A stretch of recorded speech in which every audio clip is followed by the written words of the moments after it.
glad to see everybody here, administrative staff and the board members and people from the public, the sheriff, and everybody that's here. Glad to see everybody. We have a few things to go over tonight, 3 public hearings right away, and we do have Monty's at a FFA meeting for one of his kids, and Jade had something come up, so she wasn't able to be here. So, but we still do have a quorum. And so first of all, we have 3 public hearings here. The first one is for the budget, I believe. And so we'll call the meeting to order and determine that we have a quorum. If that's okay with Catherine? Yes, sir. Okay. And could we have any discussion on the agenda or a motion to approve the agenda? So moved. So moved by Joni. Second. Got Joe seconding it. Okay, the presentation of the budget. We'll turn it over to Superintendent Barnett, who might turn it over to I somebody will else. turn it right over to Brian. The illustrious Brian. So basically what I'm going to go over is the same stuff that I did mail out you guys ahead of time. We will go over again here, but when we started the budgeting process, we knew there was going to be a lot of changes, obviously, from the prior year. PEPL and the management were going to change a lot, but we do know this is going to be the first year of our debt service levy. And then we also, the other thing we knew is we weren't going to be able to cash reserve levy, obviously, because our reserves are high enough to where we were prohibited from doing that. With that in mind, we feel like we came up with a good budget, meets our short-term, our long-term goals, and we also did the best to estimate and calibrate our costs for the remainder of this year and then next year. We are in the process of updating our 5-year projection model, which we will probably share with the board when we get done. Our 5-year projection model, it's called the Comprehensive Financial Projection Model, and what it does is it kind of gives us the ability, to look the decisions we're making now, how they affect us 3 and 4 and 5 years out. So we will have that probably in the next month or so. We all, obviously things change quickly, so we really have to be diligent in keeping that up to date, and as information becomes available. But we do feel like the budget we have put together here hits all the boxes we need to. And are you going to show this on the screen or not? Yes. Oh, yeah, sorry. Yep, I will. Let me find it. So go ahead and I'll. Okay. So, the Is it linked? I don't think she has a link. I didn't link it. No, I'll find it. Okay, go ahead. Okay. The first page of the handout I sent to the board, it's basic what it is. It's an illustration of the proposed budget that was in the newspaper on the 7th. Keep in mind when you look at this is all funds put together. It's not any one specific fund. They're all combined when you do the budget proposal. Several items to note on this page. Line 1 is the taxes levied on property. There is an increase from last year to this year, and it's attributable to 2 things. The first is this is the first year of our debt service levy. So this will be the first year we'll have that. And then the other is that what offset that sum too. I sent it to you in an email. I know. Okay. I have it. I'm moving. Okay, that's fine. The second one is our, on the general fund, our levy decreased there, and a lot of that is because our inability to cash reserve levy at this time because our reserves are high enough. What line is that, Brian? That would be Just line go down 1. one page. Oh, line 1. Okay, Yep. you're still in taxes levied on property? Yeah, if you go, there you go, there you go. So line 1, it's up, and some of that is because of our our debt levy, but then offsetting that is we had a little bit of a decrease in our general fund because of the fact that we aren't able to cash reserve levy. I'll go into that in a little bit more detail on one of the other pages. The next thing I would point out, and I'm not going to go through every line, Catherine will kick me if I do. Line 13 on 23 and 24, there is no commercial and industrial replacement because 22 was the last year that was in effect at statewide. Also on line 24, that illustrates the instructional spending. Really didn't show much of a change from last year to this year, which is always a good thing. Line 31A is, that's the total support services. That did show an increase, and that was due to an increase in student and staff support services. Line 32 is the non-instructional program. That's the nutrition program, and I don't think we have to think very hard why that increased. Food costs are much higher. So that's the big change there. And then line 35A is the other expenditures, and that increase from 23 to 24 is obviously the start of our construction projects, because we do have some of those expenditures that are in this fiscal year, and then they'll ramp up next year. And then the final figure on the bottom of the page shows what our total levy rate will be for 2024, and that is $12.97.448. Okay, then if you want to go to page 3, page 3 just shows a quick comparison of our revenues for 22, 23, and 24, and their expenditures for 22, 23, and 24. Obviously, you can see there's a large change from 23 to 24, but that's because we're having the construction expenditures. And then on the bottom side, it does show what a comparison of what our levy rate was last year versus this year. One of the things when we were going through and doing the budgeting, interesting thing is if we would have been able to cash reserve levy exactly the same as what we did last year, and you'd have compared our levy rates, it would have been exactly $2.33 higher. So that means we really kind of hit our targets where we wanted to. Good. Okay, page 4. Page 4, that shows a comparison of the breakdown of the levy components from 23 to 24. As you can see, the general fund, as I said earlier, it went down. The management fund stayed the same. PEPL always is $1, and then the debt service did go up $2.33. The table in the middle, that's an illustration of some categoricals, and obviously you can see they all go up a little bit when you get SSA. Although it's student driven, a lot of that would be because of our SSA one, our allowable growth. I always have a hard time saying SSA because when I started it was always allowable growth, and that was the percentage you got. So, and then I've got some other information on there. The first one is just explaining that we are not able to cash reserve levy because our cash reserves are high enough on the general fund.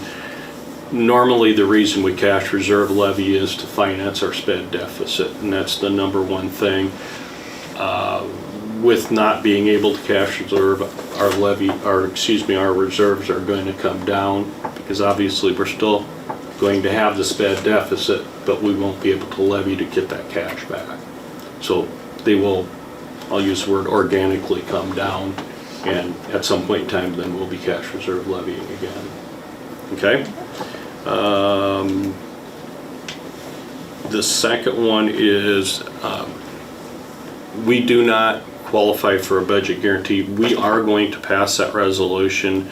John Parker at the Department of Management suggests every year that you pass it, irregardless if you qualify, because if some late legislation came in that changed something that would trigger it, they want you to have passed it because it's got to be done by the time the budget is certified. So even though we don't qualify for them, we will pass that budget guarantee tonight. The third thing is it's just explaining it's our first year of the debt service levy, and the levy will be $2.33. The fourth one is just explains our management levy is essentially the same as last year, and hopefully we'll be able to keep that right there. And then the final one is some of the decision points we have in determining our overall levy rate. The final page that I have, which I bet it's going to be sideways, Jenny. And I don't know, can you turn it? Mine did. Did you get it turned up? I can turn mine 45 degrees and it still works. Right by the page. Well, if everybody wants to lean to the side a little bit there. So, the top one shows the valuations. Real unusual, but our valuations did go down this past year. I don't suspect it will stay the same because obviously we're going to have an increase. We're going to have an increase in valuations, and I think we all know that just because of what the legislation passed recently. The second part is Sorry, Brian, I was trying to switch okay. it to the Yeah, you're right fine. way. Okay, see? Am I close? Will you turn it? Switch Just it. to turn it? Yeah. Landscape?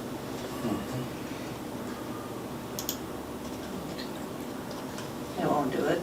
I don't, yeah, no, I don't know how you do it. Okay. We'll turn sideways. Yeah, It's all right. the second one shows what our tax asking. Our tax asking is higher this year, obviously, and the number one thing is because of our debt service levy. And then the bottom part of it, I like to do this every year and show what, on our tax asking, what actually changes it. The PEPL, because of the valuations, our asking there is going to be just slightly less. Our management's going to be just slightly more because last year we asked for $596,000. This year we're asking for $600,000. The debt service, last year we didn't have any. This year we do. So that would be an increase. And then finally, the bottom one is the general fund, and that shows, again, that's because of the cash reserve levy.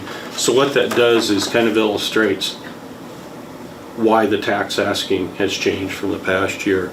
I did on the general fund, I did put down the reasons that would happen. The 440, if you want to slide it back up. Oh, I did.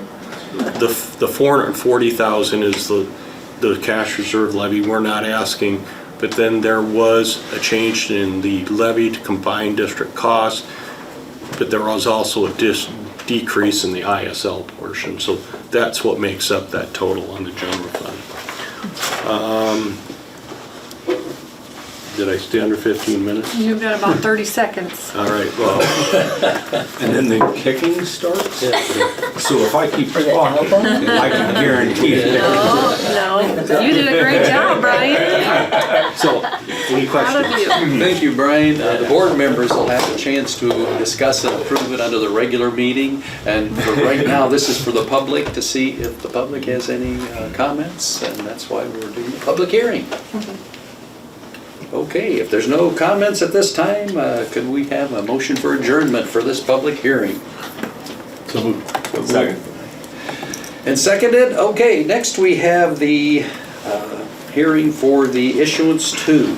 And And so we'll call a meeting to order and determine we still have a quorum. And would someone like to make a motion to approve the agenda? I'll move to approve the agenda. Okay, and seconded by Second. Joni.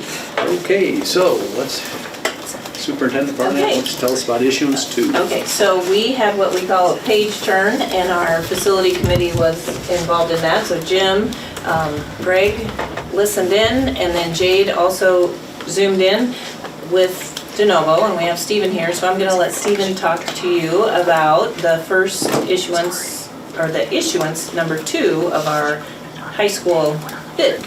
Sure. Issuance number 2 is associated with the bulk of the high school renovation. So if you'll remember, issuance 1 was the auditorium re-roof and sprinkler work. Issuance 2 brings about the rest of the renovation work tied to the high school specifically. So this will involve repartitioning, new finishes throughout, mechanical system upgrades, electrical system upgrades, new technology, everything associated with renovating a high school. The design documents were distributed a week and a half ago. So those were sent to the Beeline and Blue Plan Room, which distributes it to a contractor network throughout Iowa and adjoining states to get this in the hands of qualified contractors. So they are all reviewing those documents now. As questions come in, our team will help answer those. And then we have a bid letting scheduled for the second week of May for issuance 2. So at that point, we'll get bids in. Similar to issuance 1, we'll tally those up and we'll be ready to move forward. Again, the board will have a chance to ask questions during the regular meeting, and this is a time for the public, and we'd encourage anyone that has any comments on the plans and specifications for high school renovations to speak up at this time. Okay, if no comments, could we have a motion to go ahead and accept this hearing, or I guess now we're to the adjournment of the public hearing. So moved by Al, seconded by Second. Joe. All those in favor say aye. Aye. And all those not in favor say no. And while we're at it, let's go back up to the first hearing. I don't know if I took a vote on that. Did we vote on that, Joe? We did not. We did not. Let's go back and vote on the first hearing. We made the motion to adjourn the meeting, but we should have a vote on it. All those in favor of adjourning the first meeting, which was for the budget hearing, would everybody say aye? Who's in favor of it? Aye. And those opposed, no? No, I'm gonna say, we're good. Okay, now we're to the third public hearing that we have, and this is for issuance number 3. And so again, we call the meeting to order and determine we have a quorum. And so can we have a motion to approve the agenda? So moved. So moved by Greg and seconded this time by Joe. Okay. And you're on again, Steve. All right. Wait, who seconded that? Joe? Yes, Joe. we did. Sorry. Same here. I guess I Thank you. did. So issuance 3, our final issuance of the overall Harlan Community School District project, will be for the new build for the intermediate school across the street here. So that will involve quite a bit of civil work, a ground up build of the building, obviously everything new inside, new electrical service brought over from the existing building, and then demolishing the existing building and a new playground behind. So that makes up issuance 3. We will be distributing documents this Friday to the plan room, so that'll go out to all contractors this week, and we'll start the bid solicitation process. And we'll be ready to approve that a week after issuance 2 in May, so towards the end of May. Very good. Comments from the public? Okay, if no comments, could we have a motion to adjourn this hearing number 3 regarding issuance number 3? I make a motion to adjourn. We have a motion to adjourn from Joni and a second. Second. By Al. All those in favor say aye. Aye. And those opposed, nay. We'll try not to forget that again. Okay. We're gonna do one more time. We are ready to start our regular meeting for April 17. And so again, we'll call the meeting to order and determine that we do have a quorum. Would someone like to make a Or is there any discussion, first of all, on the agenda? And if not, no discussion, could we have a motion to approve the agenda? So moved. So moved by Greg and seconded by Joe.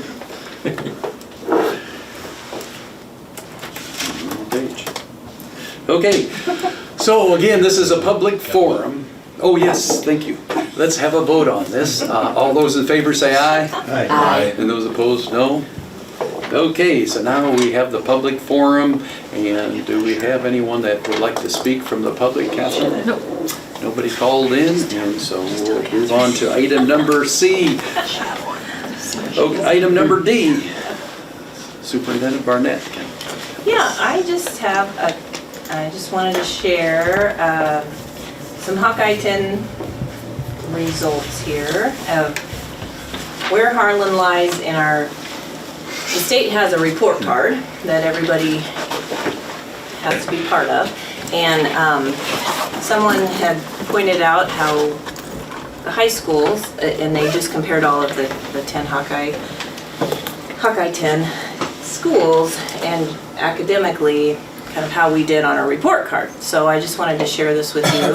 And although these are high school scores, it takes a K-12 program to get them to the high school in the first place. So it starts down at the elementary, moves to the middle, and then they become high schoolers. So the testing and the ACT and different pieces fall in at the high school, but it has to start with Mr. Mosier down there. So this is really hard to see, but this is kind of these are the different aspects that students that at the high school are rated on. So it's based on our assessment scores with math and language arts, the conditions for learning survey, which is a culture survey, graduation rate, and they do both a 4-year and a 5-year graduation rate.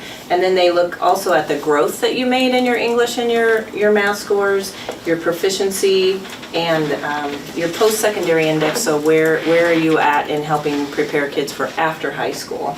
And if you can see that where the dots are, the black dots, those are state averages. So we are above the state average in almost every single category. The conditions for learning is a survey actually we're going to be giving this week on the 20th to all of our kids, and it tends to be higher at the elementary levels because it talks about relationships with each other and relationships with your students, with your teachers, and so younger kids tend to rate those a little bit higher. So we're working on that at the high school and the middle school level. And this just shows kind of our raw scores, so what each score represents and how many points, like you can get up to 5 points for your assessment participation in math and English. So you have to have 95% of your students participate, and in order to do that, and once you do that, you get 5 points. But that's a major thing. You can't just test only certain students. You have to test the majority of your students. So that conditions for learning composite, what exactly is that? So it is somewhat new. It's probably been around for 5 years, and it just rates, so it might say, I feel I have one example of a question might be, I feel I have one adult I can go to. It talks about safety, relationships between teacher to teacher, or my teachers get along with each other, or student to student, or student to teacher. I feel safe in the school. I feel if I have a problem, I have someone I can go to. Okay. It's all more socially, emotionally related. Okay, thank you. So like the conditions for learning are, positive. Positive and safe. And you feel comfortable. The learning environment Okay. versus the actual academic part of it. Is Okay, that- yeah. Okay. But I wanted to show you too, so Harlan is the highest in the Hawkeye 10. So our report card score was a 60.33. And that red line across the middle is actually the state average. So we're above the state average, and then you've got 2 schools there that are below the state average. Carroll Kemper is not in this because they don't necessarily have to, because they're a private school, they don't have to follow the same procedures as we do, or St. Albert, right. So of the public schools that are in this, we are the highest. So I just wanted to share that Wow. because I think that's Good. kudos to Very good. lots Yeah. of everybody. Very nice. We just did take our Iowa State assessments, so the new report card will come out again after those are up, and we can just make this an annual thing. Huh. All right, that's just all. That's interesting, thanks for doing that. Yeah. Okay, back to the agenda.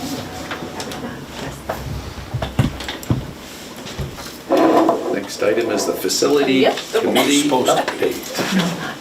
Okay, do you want to talk about that, Jen? We want to share it together? Sure. Okay. I guess the one thing I'd mention is on April 4th, the building committee got together and we had the page turn, which was a very busy day going through each sheet of the plans as much as we could handle. A lot of details and a lot of professionals have spent a great deal of time eking out those plans and specifications, so a great deal of effort and time goes into those. One of the things we requested is, in the first bid, we were a little bit over by $500,000, not a little bit, but a significant amount. So there's been a lot of effort on the part of the architect and the construction manager to really look at everything, and so that was good news. And we asked him to kind of give us a report, and one of the things is there's a number of change orders that just really quickly I'd like to mention to you, so that you're all aware of them without going into all the details. Some of the things that are changing is the roofing is getting changed to a ballasted roof. I believe it was about $175,000 savings. The sprinkler system, I believe, is $85,000. It says here. There's a CNC lab, is a savings about $8,000. There's marker boards, a savings about $36,000. Cooling tower, that's going to be repaired instead, about savings about $150,000. Team rooms, some changes of a savings of $196,000. Locker rooms and showers, savings of $167,000. We're not going to do that. Okay, Those are and just- these yeah, those these just are plausibles, yeah. Plausible. Yep, those are. yeah, these are the plausibles that we Yep. received that day, so So you got these more aren't than exact, but just gives you an 500 idea of some of the things that they've really studied and gone into, so I'm glad you mentioned that. The middle school media center, 22,000 savings. Here is the, I'm not sure what the R&R SC 132 is, but it says savings of about 50,000. In the intermediate school, the building height is going to be reduced by a couple feet, and that's 214,000. Marker boards, 11,000. Windows, 30,000. Outdoor classrooms, 154,000. And so this is just a brief overview, but to give the board a little bit of an idea of some of the things that they've really considered and worked with, and not exact numbers, but just an idea that they're trying to really keep the project in budget. But the day of reckoning will be next month when we get the actual number in, because it's no guarantees what those contractors will bid, but they've tried to put their best effort forward to get good bids. Did I leave you about, Jane? Well, I think those two, Stephen, is there anything, I know there was kind of three big things that we looked at, so the civil work with The sprinklers. civil work with the sprinkler was a big one. That basically was just changing where we connect to the city water was previously on Durant. We found a way to come from the north, which eliminated the need to tear up all the sidewalk along the west side of the school. So we get to keep that in place instead of demoing the entire run and replace. You have to have a sidewalk for egress, so we'd have to put it back. So that represents that change. The ballasted roof is just basically a different type of roof. We've got a great roofing team on board. They actually helped us work through this option. It maintains the same warranty. There's really no difference. It just is a difference in material of how it'll work and how it'll go on. So making that change secured the savings across the high school roof. We will work through that as well for this issuance too, as that was previously designed to be the same as the original design for the high school. So still more to come on that one. The third was the outdoor classrooms at the intermediate school, and after working with the stakeholders here at the district and the design team, we elected to reduce that from the scope of work as one, it's a very easy thing to add in the future if you would need to. It doesn't impact the building shell or, you know, the factors at the building footprint, if you will. So those were 3 changes to provide levers for us to keep the project moving forward. Obviously, you have a limited budget, and our job is to make sure we get as many bidders as possible for this, in the hopes that, you know, a realistic bids come in and we're good to go. And just, it's been very nice to work with Stephen and Patrick and the facilities team too, because when we do talk about things, then we add in what could be an alternate. If this comes in too high, what would be the alternative for this? So we appreciate that, and we're trying to think those ahead so that we don't get caught with lots of surprises. It's a great approach. Yeah, they really done One a other great thing, job. Jenny, we actually, the tree removal is about done over there, and I just mentioned that, we actually, Tom Connery actually did that, and he's doing it. He's doing it out of the goodness of his heart. He moved the ones we could move, and then the rest of them, and I think we're actually ready. What tree? We had trees on your current site where we're doing the build, as part of for the intermediate school. Oh, across the street, okay. For any new construction. Oh, okay. You can't simply just take a tree out. If you take it out, you have to either plant a new one of similar height, and you can't just plant a seedling. So it's a state regulated portion of your scope of work. And it can be expensive in working with contractors, so it was great to have somebody step up and help us out with that, as it just reduced scope we would have to incur cost for. So how many were there? 17. 17, and actually we were able to replant as many of them as we could move. We did. Some of them we had to just take out for the time being. But I they will think be where they replaced. are, They're along the berm, The so, berms on both sides. on both sides. and it may not be, if you picture where the school is gonna go, it may not just be where the building will stand. You have stormwater and everything else that goes through certain areas, Right. and just inevitably with the construction traffic of any equipment we're gonna bring on site, that would be in the way. So you basically have to move them, even if they end up going back, what's that? It wouldn't be in the way for long. No, not long with an excavator out there, no. I did But- not know you had to replant them.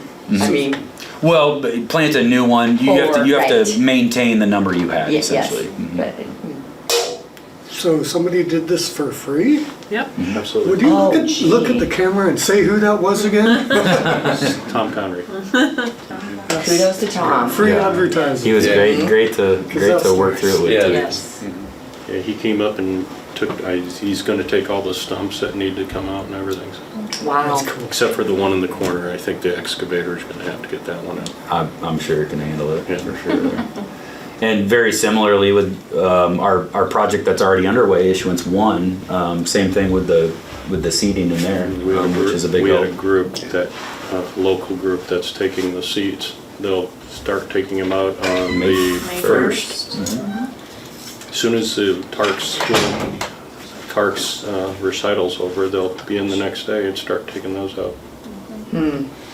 At that point, you'll really see a lot of activity. That's really when you're gonna start seeing work happen on the construction end, is after that goes, we'll start erecting scaffolding and really get moving in the auditorium. Yeah, the plans and specifications really show a great deal of effort for the architects and the construction team to interview teachers and administrators, and a lot of things that went on behind the scenes to get those plans out there that we'll never know, but there's a lot of effort that's went into it. It's pretty obvious when we met on that Wednesday, on April 4th, to see that building come together. One other thing I just want to remind the board that the timeline, so when we do the bid letting for issuance 2 and 3, which we just talked about today, if they get approved here to go out to bid, the bid letting for issuance 2 is May 16th, and the bid letting for issuance 3 is May 23rd. So that's just the facility group and us, and then we decide we don't decide, we see which ones the least. We do have bond stuff for the next issuance of the bonds, but they're gonna try to fit that into those schedules. Okay, They think they don't think that'll be hard because we're gonna have enough of them. They'll try to make them work. okay. But we do have to have a special board meeting on May 26th, which is the Friday before Memorial Day. So, you can blame Stephen on that one. No, I'm just teasing. That one we We- had marked down as tentative. I just wanted to clarify that piece. When these bids come in, that's only, I think, 2 days after the issuance 3 bid letting. If we need to move that to it's not gonna make a big deal if we have to Okay. push that to like the following Tuesday or. Okay. Is that Will when you said- have enough time in between that bid letting and In that Friday? to make sure that everything is, Yeah, Good to go? in terms of qualifying the contractors that are low bid, that's the work that takes place after the bid letting. We receive all of the bids, we open them up, we read them aloud, and then it's a math game. Whoever's lowest is the who appears to be the winning bid for that prime package. We then qualify that contractor, which just means we follow up with references, we make sure they are qualified to do the work, they need to have a state license, things like that. So yes, we can make it work by that Friday. I don't think it would hurt us to bump that back if we had to, if it's Is a that the convenience. one that you suggested are at noon? Or was that a yes, different and I one? just That's didn't know the if one that was needed. something Okay. at noon, if that was something that. What date? The May 26th. 26th. May 26th. Is that a Friday? Friday? Works Is for it? me. I say works for me. I'm going out of town. Maybe, it's a Friday? Just had that fun, really. So we could, yeah, if we had a quorum that. Come to think of that. Let's see. Okay, so we can just discuss that. I just wanted to put that Yep. on your radar, just in case, so. Okay, So you'll let us know yes. as time gets closer. Yes, we can Amazing. definitely do that. I didn't realize, okay. 5 weeks away. Yeah, But it will we'll be go here. fast. Her know that they're available. Yeah, if you are available and we want to do that, then we Have can. everyone available, get it going. Okay. Okay, How about some student accolades? all right. Let's start with Jeff. Okay, so we got Cora.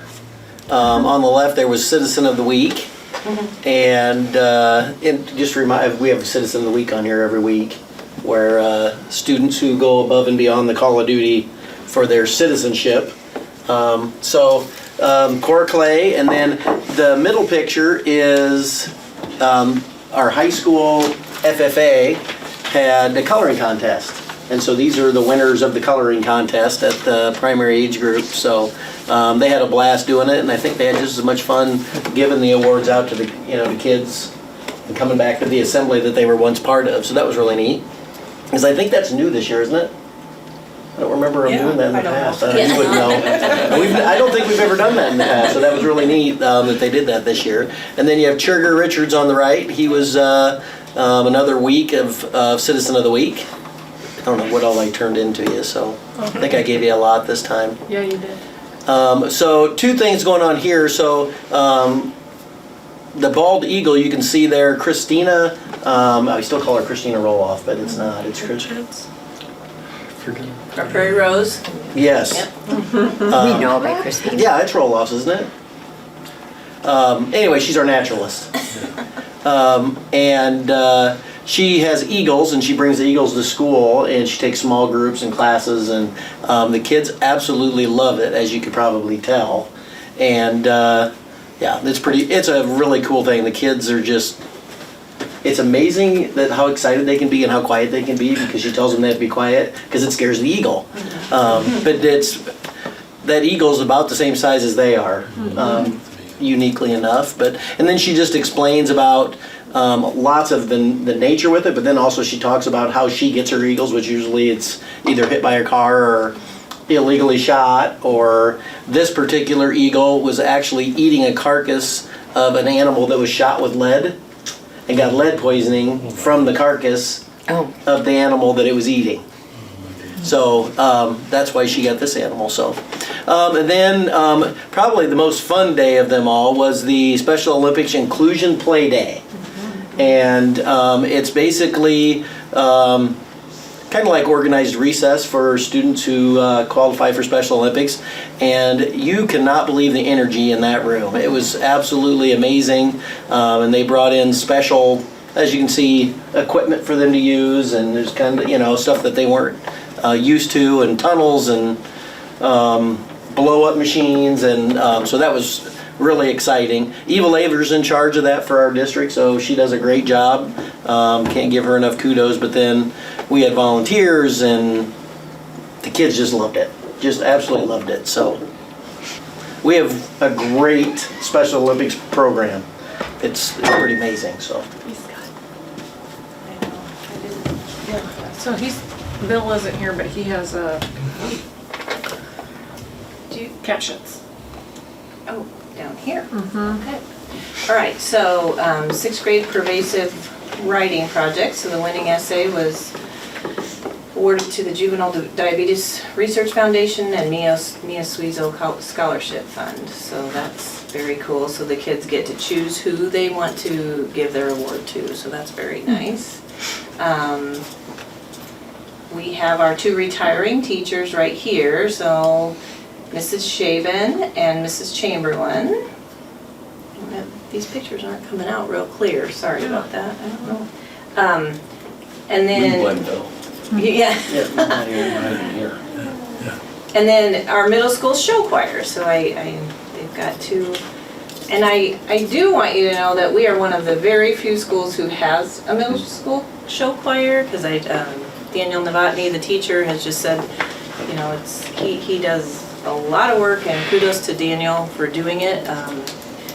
They don't always have sometimes they compete with the high school kids even. So he's just done a really good job, and sometimes he burns the midnight oil. One time he said they left at 6 a.m. to go to Des Moines, and they had both the middle and the high school show choirs, and he got home that next morning at 2 a.m. by the time all of this. So that's a great deal of time and effort. And he's a brand new teacher to us. So, all right, Casey. I don't remember. Oh, okay. So we had our Hawkeye 10 all academic banquet last week, and we had 4 students. You make the all academic team for Hawkeye 10, and then 1 student chosen for a character award. So to qualify to apply, you have to qualify to write an application. You have to have a 28 on your ACT or an average composite of 660 on your ISASP, your Iowa assessment scores. So that kind of gets you in the door. And we had quite a few at least even qualify. And then from there they had to write this long application of just everything that they've been involved in, all their awards, achievements, leadership, character, service, everything. From there, it's submitted to the Hawkeye 10 all academic group of there's like the president of Hawkeye 10, which is Lewis Central this year, a couple other, they have to bring a member from their community, so it's just a group of 4 or 5 people. It's all anonymous, and then students are selected to be part of the team without knowing name, school, affiliation, anything. They're just looking at just the facts and just the character and awards. So we had 4 selected. I believe I had 7 apply, so we had 2 who were nominated and applied and didn't make this on the team.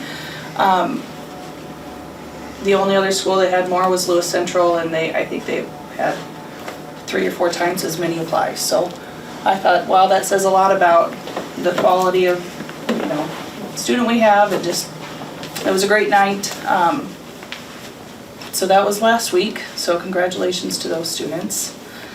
I think that second picture is a picture I snapped in a class. It was a pre-algebra class, and Miss Nicholson, who's in the pink sweater there, she has students, they're trying to learn algebraic equations, and so they were going over substitution that day, and so you can see them holding a card. Each kid was was part of the equation, and they were trying to figure out how to substitute, and like, they were just up moving around, and it's a good way to try to learn how to do algebra, so that was important. The next picture is the jazz band playing at State Jazz. Was that last week too? Am I there? Okay. And they ended up taking second place out of the entire state. So dang it, Pella got us this year, but there's always next year. And then the last picture, I said, get everybody together so we can get the student sections. So that's the fan club of the jazz group, of the jazz band that went up, and so they all got together. That's just part of them. Ian Carney won, I'll get the name wrong, but like soloist, he won, top soloist. And as he was performing there, you can't see it, but Grant Peterson, a cymbal broke as Ian was playing, and they started, the cymbal broke, so Grant jumped that half wall there and sprinted around behind the piano and kind of dove in under the risers, and he was like holding up the cymbal and fixing it, and Ian's playing and like telling him how to fix it, and he got top soloist out of it. I couldn't believe it. Full contact jazz. It was. I said, wow. I mean, he was trying to tell him how to fix it and won. So that was my favorite part of the day. So yeah, just it's been a busy spring, but we have state FFA. That's where Monty is today. State Special Olympics is tomorrow at Iowa Western. So, and then all spring sports are in high gear, and the play graduation's coming up, and the musical was this last weekend. It was great. A few proms this weekend. Thank you. You guys are giving me anxiety. So graduation is May 14th. Right, Greg? Uh-huh. Yeah. So just working on academically, making sure everybody gets to walk across the stage. So that's the goal. So Can you tell us who the winners of the yes. or the recipients? Yep. Oh, sorry, I'll go back. Hayden Milliken, and then Ava Miller, Ellie Einison, Mason. Maisie Reichel, and then Ella Flagman was our character award winner. Okay. Yeah. Congrats to them. Yeah. And in his spare time, Mr. Carney was rehearsing with the cast. Yes, Mr. Carney was in a musical. He was in the musical. Unbelievable how they get all this done. Oh, Yeah. I said, you never go home. Right, okay. Very good. We'll move back to the agenda, item number E, action items, and we'll start with the personnel report. I think Dr. Burnett will turn it over to Catherine. Catherine. Yeah, got a long one this month. We're working to make sure we get all of our positions filled right There's now. more new hires than resignations. Oh yeah, keep going, keep going. There's we only have 3 certified positions left to fill. A 4th grade teacher and a 5th grade teacher, and then we have our AD position. We're going to schedule. We've got 3 of the 4 scheduled for Thursday. And the ones in red are just, I had to send out revised agendas, so that's why it's in red. It's just that we added that. So we're continuing to work hard to get these positions filled, and I feel pretty good about it right now. I don't know if Jeff can say the same, but I feel pretty good. Yeah, I do too. Good. So, any questions? We do have some classified positions available too, but we're really focusing on the certified, which is the teachers and everyone that needs a license, just because people are signing contracts right now, and we need to make sure we can get ahead of those, get those filled first. Okay, so any discussion on it, or could we have a motion to approve the personnel report? So moved. So moved. Second. Second by Joni. All those in favor, aye. Aye. Those opposed, no. Next action item is 2. We've already heard from Brian as far as the 2023-2024 budget, so this would be a good time to grill Brian. You have 3 minutes. Oh, no, Catherine, I was just gonna go through this all again. I have one question. Him or you limiting us? I'm just teasing altogether. Brian, I have a question. How many hours does it take you to go through all these numbers? It's an ongoing process. I start probably, the basis for a lot of what we do for this year, next year is our line item budget, which, and I gotta give a lot of credit to Ashley too, because she works through a lot of this process with me. But we probably start that at the beginning of October, get that all formulated so we get all this year's in, but we actually use that as the basis for our general fund for the next year. So then we're working on that until December, when there's a little bit of a lull then, but 1st of January, then we start kind of focusing on making sure the projection model's up to date before we start certified budget. But certified budget, it's an ongoing process from about January 15th to March 15th. You're working on it all the time whenever you got time. If you ask me to equate in hours, I don't think I could. Because there's a lot of times you're just doing something else that affects it. Yeah. I like to work on numbers and budgets and stuff, but the categories and the detail here is just, there's just a lot to it. And I imagine it takes years for people like Al to probably start to grasp some of it. I don't know, I'll let you know. I've been on 20 years now. So we're under, the reason we do this now is because we have, what, April 30th deadline for certification? Yeah, normally it's April 15th, but because statewide they changed, they redid all the valuations, and because they couldn't issue some of the final stuff statewide until I think it was, I want to say March 3rd or 4th, legislators, they said, okay, that's going to actually put some people behind the 8 ball. We were fairly well prepared. What it did is it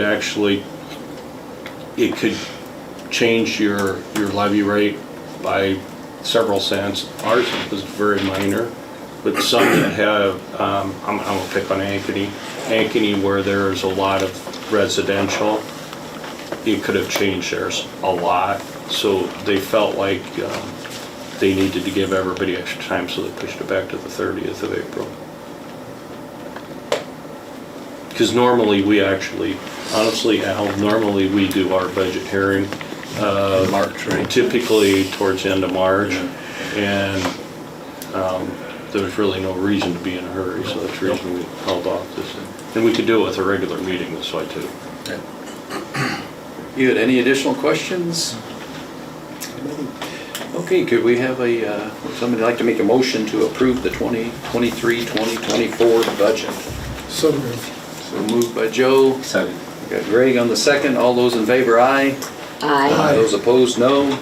The third action item here is I'm going to read this carefully. Approval of the budget guarantee resolution. Resolved that the Board of Directors of Harlan Community School District will levy property taxes for fiscal year 2023-2024 for the regular program budget adjustment as allowed under section 257.14 Code of Iowa. And this is the one they say you should pass irregardless if you qualify. Good. Just to be safe. Discussion or a motion, please? So moved. So moved by Greg and seconded Second. by Al. All those in favor, aye. Aye. And those opposed, no. Fourth action item is approval of plans and specifications for the Harlan Community School District issuance number 2 high school renovation. Here's a good time to grill Stephen about issuance number 2. I had a question, but I can't remember. Can you just buzz through it real quick? Issuance two? Yeah, it was It'll be the everything balance but of the the high school. auditorium, basically, yeah. Anything that wasn't involved with issuance one that's related to the high school would be an issuance two. Right. So Yeah, just briefly go through. we'll start with abatement similar to issuance one, but we'll abate everything in each phase we move to, and then demolition, new partitioning, all of your metal walls come out. So basically relaying out the school. And then we'll do new finishes, new mechanical, electrical, and technology systems. So that's your plumbing, your HVAC, your lighting, your service, all that good stuff. Finishing out the roof on the middle school, so that gets replaced. Issuance one had the high school roof. And then we are building a new secure entrance at the front of the school. So that will include, security and door upgrades to that area, a new awning area that you can step into that allows for a secure access to the office before being able to access the school. So creates another point at which someone will need to check in with office reception before being allowed into the school. So anything with the high school is on issuance two. Was the next one I had a question, but thank you for, Yes. I can't remember which one it was. So apparently the amount is a little bit more than Brian can just write out of the surplus monies this year. Just a little. Just a smidge. Just a big overview. 32 million is what the bond issue was. 6 million went to professionals to put this all together. Architects and construction manager. 2.5 million is on issuance number one, which is basically, briefly, the auditorium. The next one is this renovation of the high school, and we're somewhere around maybe 11 million, maybe not too exact. Pretty close. And then the third is going to be the new intermediate building, which will be around 11 million too. So that uses up to 32, and we hope we'll come in on budget, right, Steve?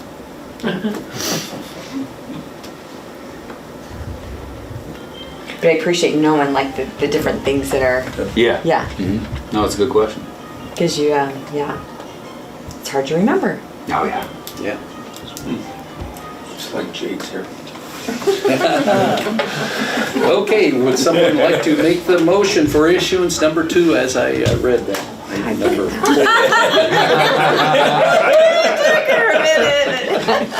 I was like, I could read it again if you'd like.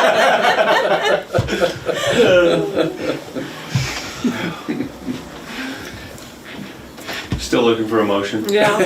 So moved. Okay, thank you. I'll second that. We got Joni seconding it. All those in favor of item number 4, say aye. Aye. And those opposed, no. Next is the item number 5, approval of plans and specifications for Harlan Community School District, issuance number 3, new intermediate classroom wing. And we'll turn it over to Steve, see if there are any questions for Steve. There was something about you were moving something from an old school over. Water line? Power service? Was that it? We're bringing power from the existing transformer through the school and conduit above the ceiling, and that will serve the new building rather than doing, was that your question? It might have been. That should be the only thing we're routing through the existing school. Joni, are you talking when he When- said it, or Yeah, initially? earlier You when he did. was- You just said we're gonna bring the electrical from the Old. primary over. Okay, so I that's think what I it- think that's what you're thinking. Okay, yeah. And you might be thinking about the sprinkler line, the water for the sprinkler line, that's a big deal, right? I For think it was issuance, but that's I on think it was what issuance Jenny too. said, Okay. that it was when you said you were gonna bring electrical or something over. Sure, to yes. the old- Connect. That service gets Yeah. extended Yeah. through the building and large conduit, and that's what'll serve, that's what'll power the. So it's not like you're taking the. No, old everything one. stays exactly how it is for the Okay. other schools. Yeah. That's what I was, yeah, that's what it was. You said that there was some discussion on the height of the building. What does that impact, lowering that? So we multiple heights within, call it a building cross section changed. So your biggest cost with the shell from an architectural perspective is going to be like your structural steel and then the skin of the building. By lowering the building 2 feet overall, so if you had two of these identical buildings next to each other and one was 2 feet shorter, you may be able to notice. But we basically brought the building height down 2 feet, but instead of just letting that cascade down all the way to the ceilings where we're lowering the ceilings 2 foot, we only changed those by just under a foot at the ceilings by reducing the plenum. So the plenum is what's above this acoustical ceiling tile, the space between the ceiling and what's called the floor deck above. We reduced that a little bit to gain that full 2 foot.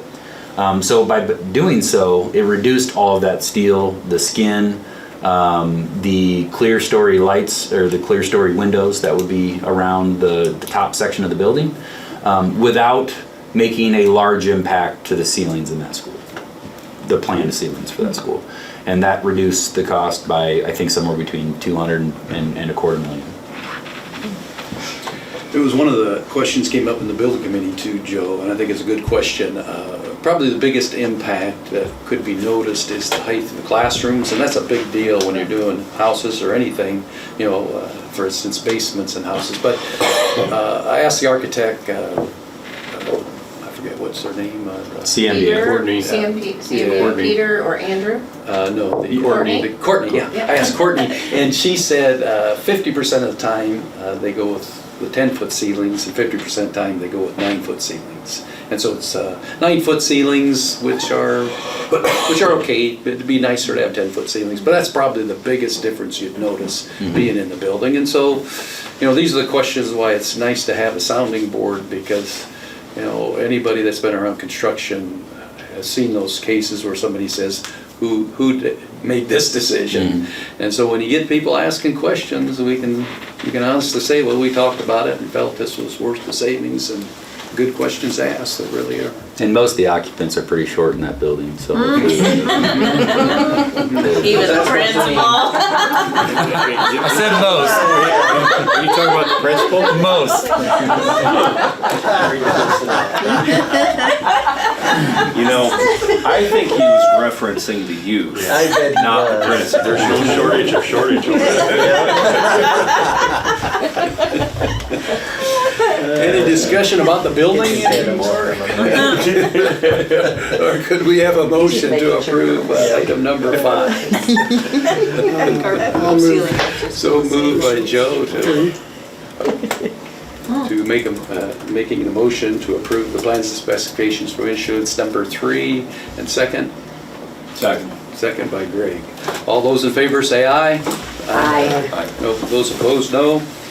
Next item is item number 6, approval of change order to issuance number 1. And this is item A, Bading Construction Change Order number 1. Stephen, if you could tell us about that, please. Yes, Bading is our prime contractor that's handling general construction items and electrical for issuance 1. Following the bid letting, we identified areas we could try to reduce that variance we saw from budget to actual after the bids were let. We questioned the pathway for the water line that's going to be servicing the fire sprinkler system for the entire high school. It was previously coming from Durant Street. It had a very long water line run that would require us to remove all of the sidewalk along the west portion of the building and then replace that required sidewalk afterwards. And it wasn't as simple as moving the line a little bit to avoid the sidewalk. There's plenty of infrastructure already running out there, and after we did, you know, your typical locates, we identified where we could put that, and it required us to remove the sidewalk. Instead, we have found a pathway from the north side, which drastically reduces the amount of flat work we'd have to remove, so that'd be any asphalt or concrete that we'd have to take out and put back. There's just a very short run that is an inevitable portion of what we'd have to remove to get the water line into the building underground. So this reduced the overall cost to their contract by $84,482. That's up there on the. There would be no change in functionality. There's it's just shorter run and less concrete to replace. So it is a better design than what we started with. Very good. And I think we can discuss item B, Elevate Roofing, under the same change order, and I'll recuse myself also on this vote because know something about it. Similar to the change order for baiting, we obviously were looking to review for any cost saving alternatives we could employ for issuance one to try to reduce that variance. Another one that came up in working with Elevate was to move from a fully adhered membrane roof, so that's where the membrane is glued down to coverboard over the roof, to a ballasted roof, similar to what portions of the roof are now, which is rock covering that membrane. Based on the fact that it does not change warranty, and it's actually easier to find leaks, so it's not as easy to find leaks, I'm sorry, but based on you already having the rock up there, we had discussed with this team and our expert roofers and decided that this was worth the cost savings to move to. So the change is to move from a fully adhered over the high school to a ballasted roof. And that savings cost, sorry, Jim. That is $165,434. This What will. is- oh, go ahead. I was just going to say that this is another exercise we'll be moving through with the middle school roof. So in terms of what we previously had budgeted for issuance to, even though we don't have a contract signed or bids in, that is a savings we're looking for on the middle school as well, as we are going to, as we have changed that from a fully adhered to a ballasted roof. Yeah, feel free to keep looking for savings. Constantly, I know. constantly, all day. You know? This is great, the, change orders and, I mean, the communication is just, I really, really appreciate it. Yeah, absolutely. But what is the warranty on the roof? You said that it didn't change, that didn't change. 20 It said 20 years. I think it- 20? Yep, Yep. I think it said 20, 20 years. okay. Yep. Yep, that was a big part of the decision. We weren't losing Yeah. any of our warranty. That's, because you're hesitant on doing maybe the same thing, but if the warranty's there. Oh, okay. It does, this will note, one thing, the fully adhered has a 72 mile per hour wind warranty. This one is slightly reduced from that, however, it still is above the insurance threshold. So that's a key factor here. If we have another derecho, we'll probably have some roof work to do, but it will be paid for.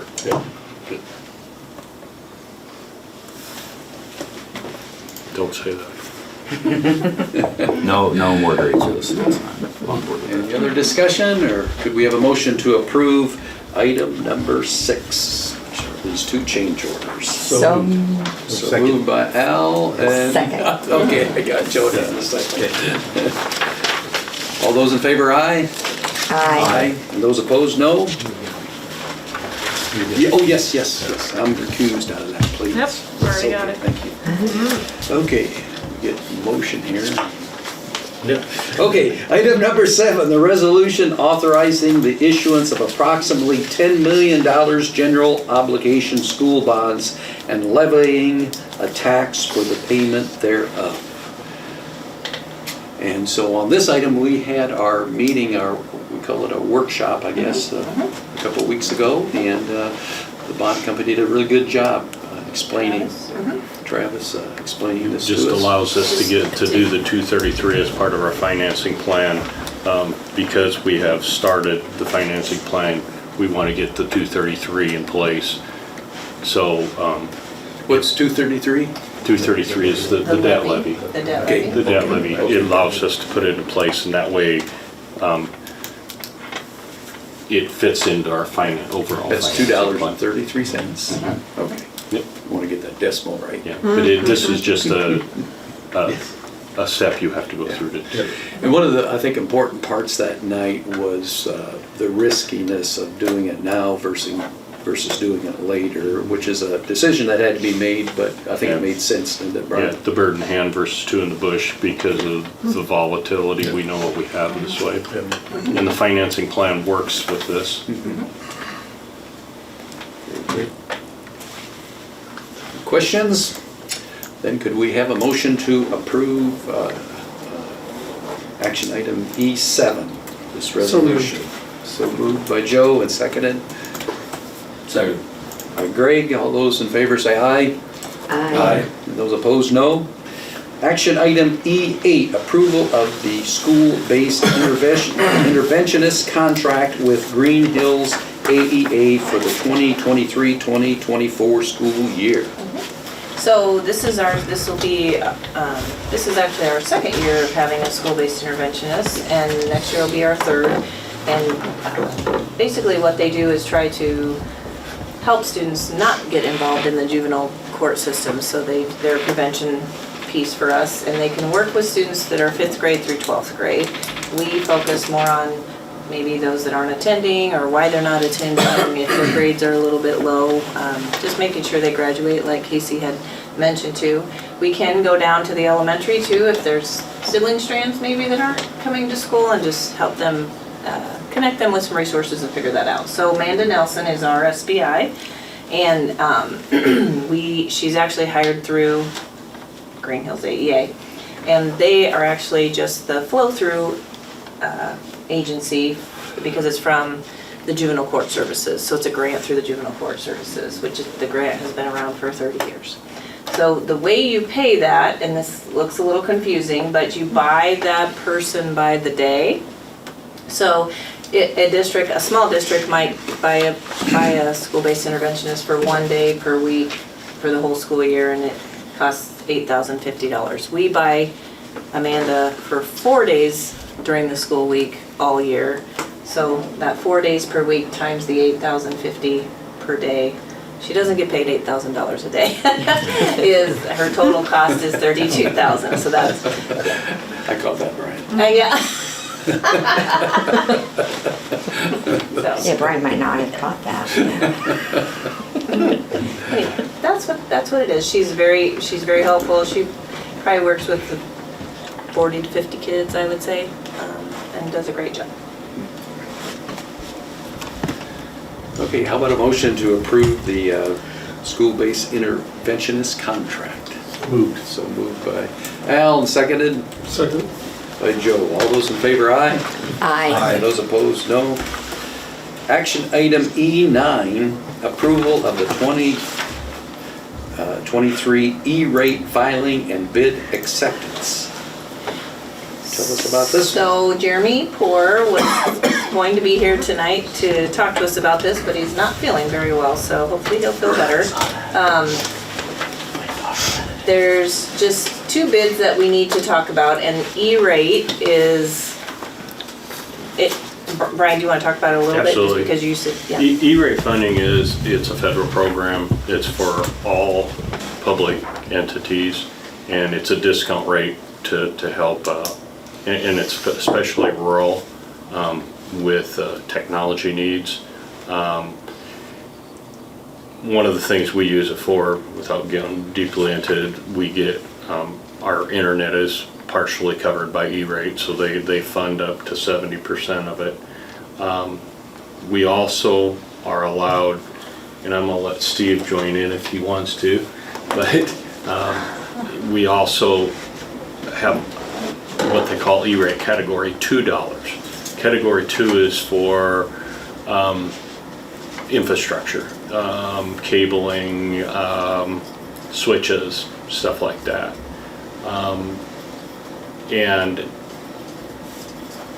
we yearly we do file. I'm going to actually, if you don't care, I'm just going to read what Jeremy gave us here.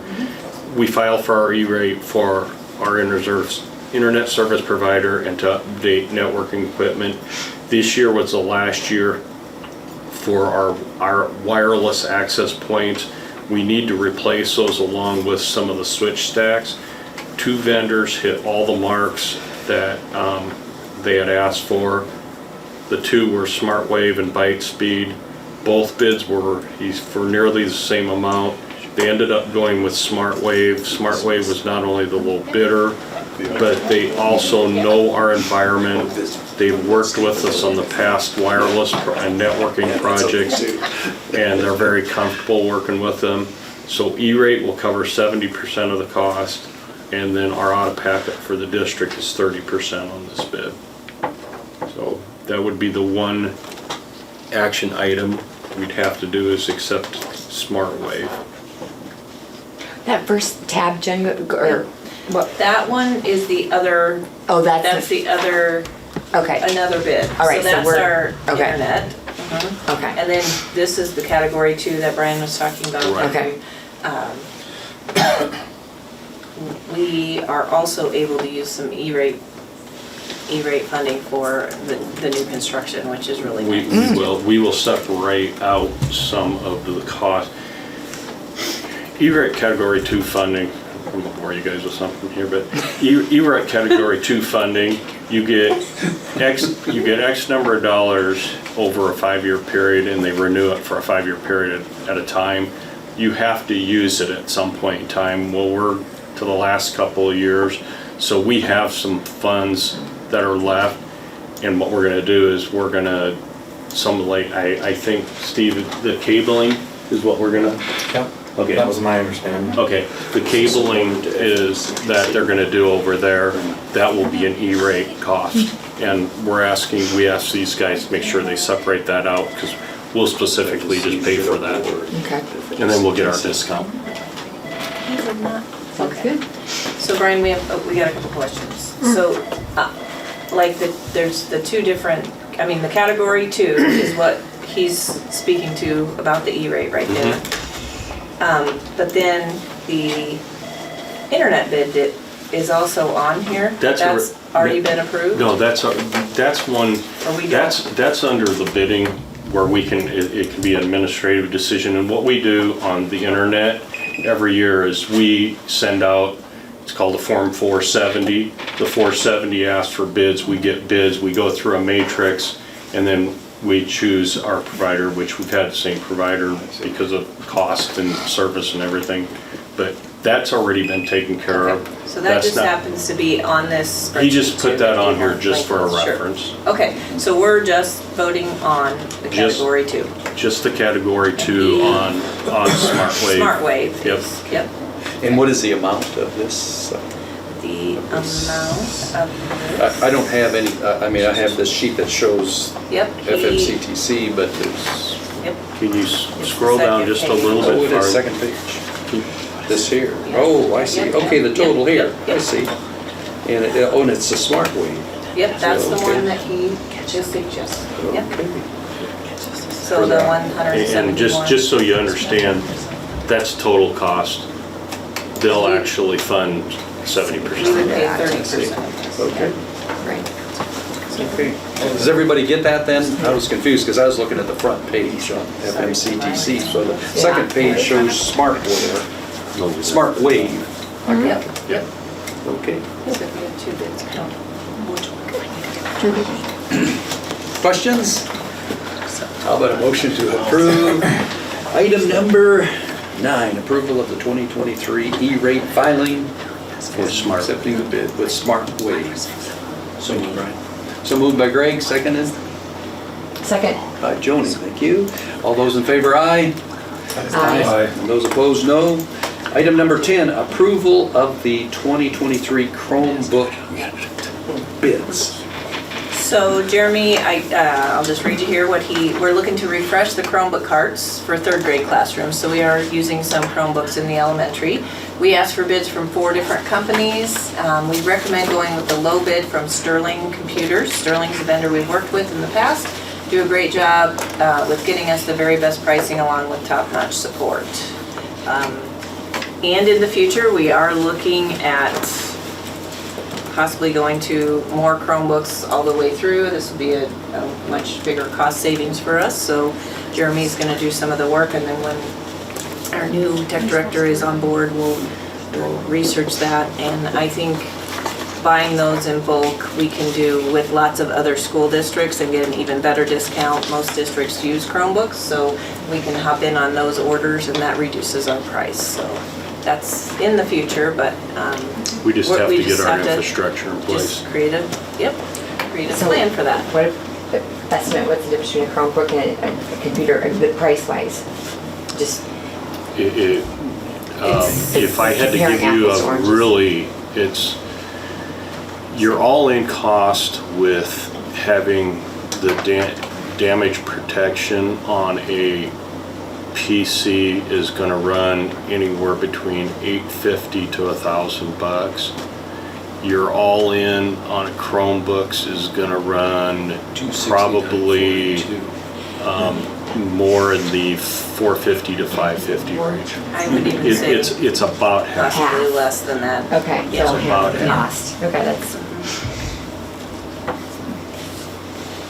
So what does this represent on this page where it says 269 to 341? The Chrome. That's it, different, two different Yeah, bids. 2 different bids. Low bid is 269.42 Yeah. Yep. each. Yep. And the third one was 301. Okay. Discussion or a motion to approve the bid from Sterling Computers for the 2023 Chromebooks. So moved. So moved by Joe, Second. second by Greg. All those in favor, aye. I, Those opposed, no. Item number 11, policy review schedule, first read. And by the way, Steve, if your name's Steve, you're welcome to be dismissed. You don't have to stay for all He needs signatures, so Oh. go ahead and sign real quick. You bet. Yes, we're trying. Yeah. You're fine. We That thank you was for your nice time. of him, wasn't it? I know. But you probably have. Okay.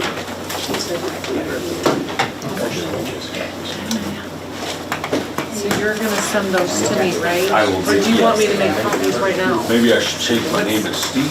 Just talking about it. I've been called a lot worse. You're welcome to. Let's go, Steve. This is Duval. There goes your quorum. Thanks, good. Appreciate it. Have a good night. Thank you. See you Thank later. you.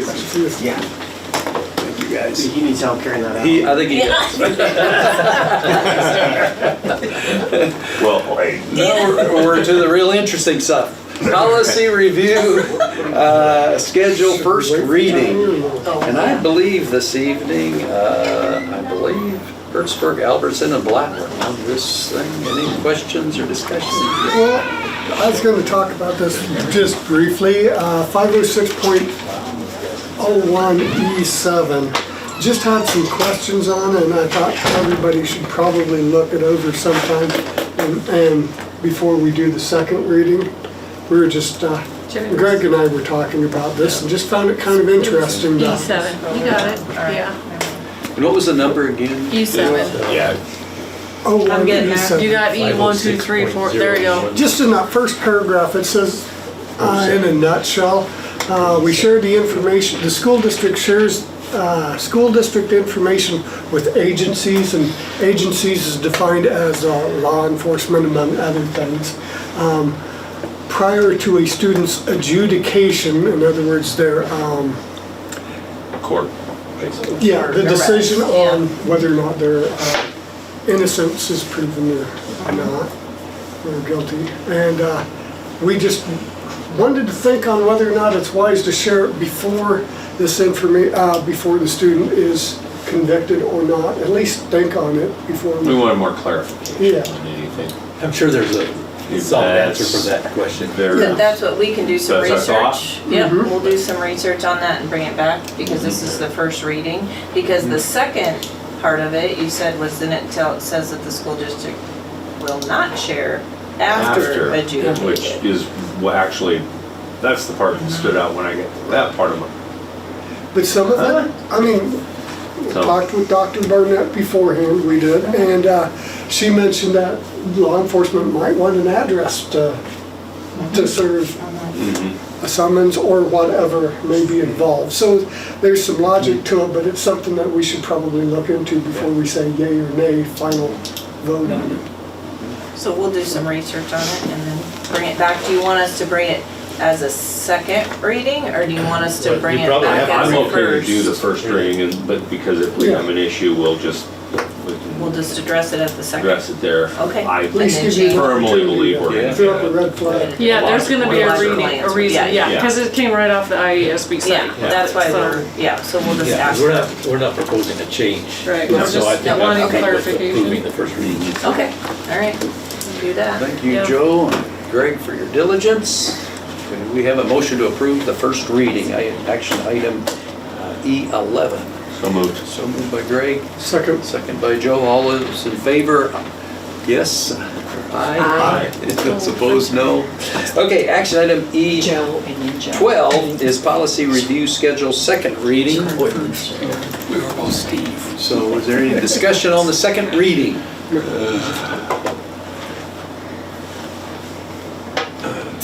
No discussion? Could we have a motion to approve the second reading, action item E12?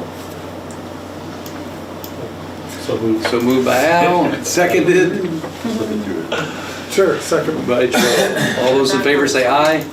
Aye. Those opposed, no. Okay, we are to the consent agenda, action item E13. Any questions, discussion? Well, we got Brian on the carpet here. So to speak, just so to Better than speak. being on the slab. That's right. I looked over, I was on the financial piece of that, I looked over it, I didn't have any questions. It was correct to me. I look. What's the Western Governors University? That's Ooh, good question. that's interesting. So that is Let you- one of the universities that we will get reimbursed for that, but that's the para to teacher grant that Governor Reynolds has put out. So then we're the third party, so we pay the tuition and then we get reimbursed through the grant. Well, So it's a great deal for, yeah.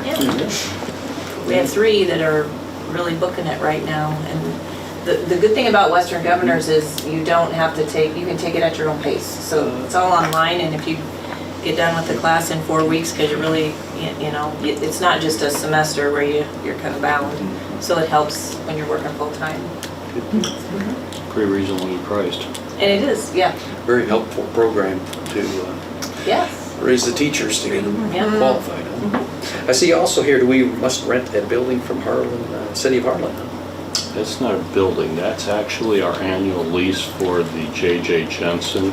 We have a first right of usage lease, which basically means the baseball diamond and the softball diamond. We have Priority. We have priority. That's been in place for many. I've been on both sides of that contract. There you go. Any other questions, or could we have a motion to approve the consent agenda, please? So moved. So moved by Joni and seconded. I'll second. Second by Al. All those in favor, aye. Aye. Those opposed, no. Next, we have action item 14, closed session for the superintendent evaluation. Okay. So we will dismiss, excuse. Wait, we got a motion for it Oh, first. okay. Oh, Yes, this is a roll call vote, okay. I move that the board go into closed session to review or discuss records which are required or authorized by state or federal law to be kept confidential pursuant to Iowa Code Section 21.51A, and to evaluate professional competency of an individual whose appointment, hiring, performance, or discharge is being considered, not really discharge, when necessary to prevent needless and irreparable injury to the affected individual's reputation, and that individual requests a closed session, all pursuant to Iowa Code 21.51I. Need a roll call vote?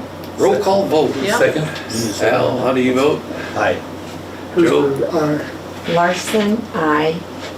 Aye. Rachel, aye. Okay. Okay.